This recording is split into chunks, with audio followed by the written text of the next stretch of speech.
ఇది నిన్నటి వీడియో అండి. నిన్న పర్పుల్ కలర్ క్యాబేజ్ ఫ్రై చేశాను. చూడడానికైతే కలర్‌ఫుల్‌గా చాలా బావుంది.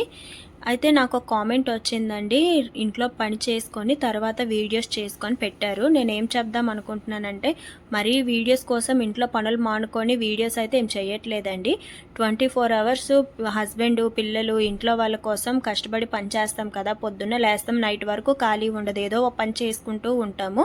అలా అని చెప్పేసి మా ఆడవాళ్ళు ఇంట్లో ఉండేవాళ్ళు అలా ఖాళీగా అయితే ఏముండరండి. ఏదో పని ఉంటది ఎప్పుడూ కూడాని. ఏం చేసినా కనిపించదు. పనైతే కనిపించదు. అలానే మాకైతే రెస్ట్ అయితే ఏం దొరకదు. 24 అవర్స్ ఇంట్లో వాళ్ళ కోసం అంత కష్టపడేటప్పుడు మా కోసం మేము 1 అవర్ కేటాయించుకోవడంలో తప్పు లేదు కదా! ఎందుకంటే మీరు పొద్దున్న వెళ్తారు ఆఫీస్‌కి అండ్ ఈవినింగ్ వస్తారు. తర్వాత నుంచి మీకు రెస్టే. మాకు అలా కాదు. పడుకునే వరకు ఏదో ఒక పని ఉంటూనే ఉంటది. చేసుకుంటాం.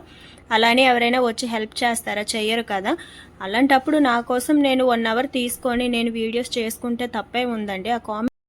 ఇప్పుడు ఆ కామెంట్ పెట్టేవాడు ఏవైనా పనంతా మానుకొని నాకు కామెంట్ చేశాడా? కాదు కదండీ. టైం చూసుకొని ఖాళీ టైంలోనే పెట్టారు. అలా మేము కూడా ఖాళీ టైం చూసుకొని ఎవరికి నచ్చిన పని వాళ్ళు చేసుకుంటాం. నేనైతే వీడియోస్ చేసుకుంటున్నాను. అదేం పెద్ద తప్పైతే ఏం కాదని నా ఫీలింగ్ అండి. ఈరోజైతే నేను పర్పుల్ కలర్ క్యాబేజ్ ఫ్రై చేశాను. టేస్ట్ అయితే మాత్రం అంతగా ఏం లేదండి. అండ్ స్మెల్ గూడా కొంచెం అదొకలాగా స్మెల్ వస్తుంది.